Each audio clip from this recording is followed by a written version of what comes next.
CTV News at 6 with Hudson Mack. Good evening. Thanks for being here. High noon came and went today, but there was no showdown. The Occupy Victoria campers are instead hunkered down and are vowing to stay right where they are tonight. The protesters were given until midday today to pack up their tents and leave. But the city so far has not taken any action to force them out of Centennial Square. CTV's Andrew Johnson was in the square as that noon deadline approached and as the protesters waited for the city to play its hand.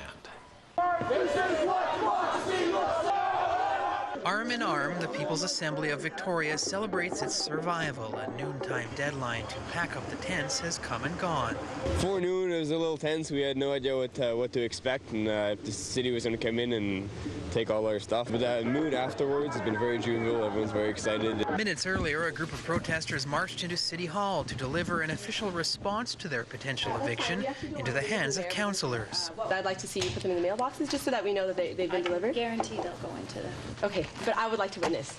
What's your first name?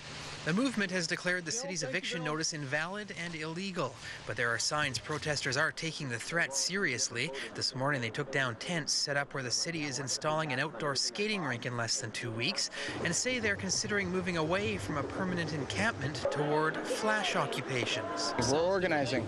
We're just organizing the people who really want to stay, the people who are really dedicated to the movement. This is important to us, and we're not going to let it get ruined by anything. The mayor has indicated he believes the movement's message is being lost amid increasing drug use and the street community latching on to the Occupy movement. Protesters here acknowledge they are having a difficult time policing the camp. We've begged for them to come and do patrols 12, 2, 4, 6 a.m. They don't come. These aren't 5-minute issues at night. These are issues that affect us all night long.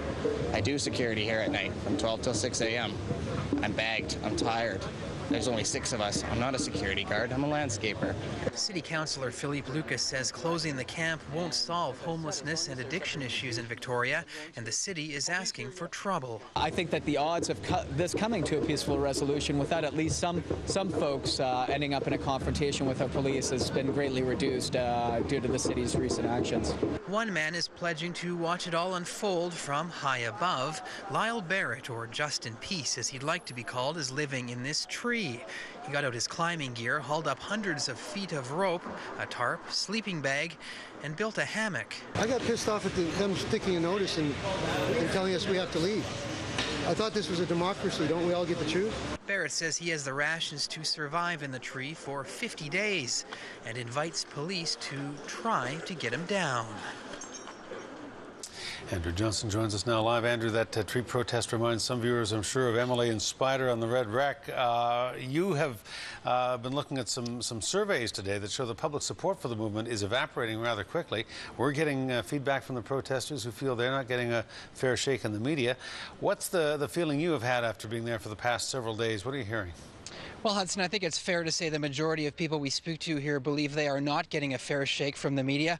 I've had several protesters approach me and accuse us of editing their comments in a negative way, and some refuse to be interviewed altogether because they believe we have an agenda to make them look foolish.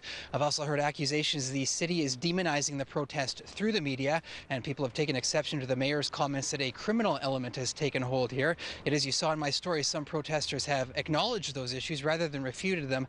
Down here, it really depends who you talk to. Even the people you've been talking to there, though, admit that for a large portion of the group, the message has kind of gotten lost. That's not popular if you suggest that here. They will offer up that the homeless community has somewhat moved in here. A sense of community has brought them along, but everyone seems pretty clear that the message is strong, the message is clear, and that the media is attempting to make this protest look something other than what it actually is. All right, Andrew, and actually, sorry, Hudson, protesters are nodding behind our cameraman right now at hearing me say that. All right, we'll leave it at that, Andrew. That was a Coronation Street reference, by the way. I caught that. Yeah, all right, Andrew, thank you. You're welcome. Andrew Johnson, live in Centennial Square.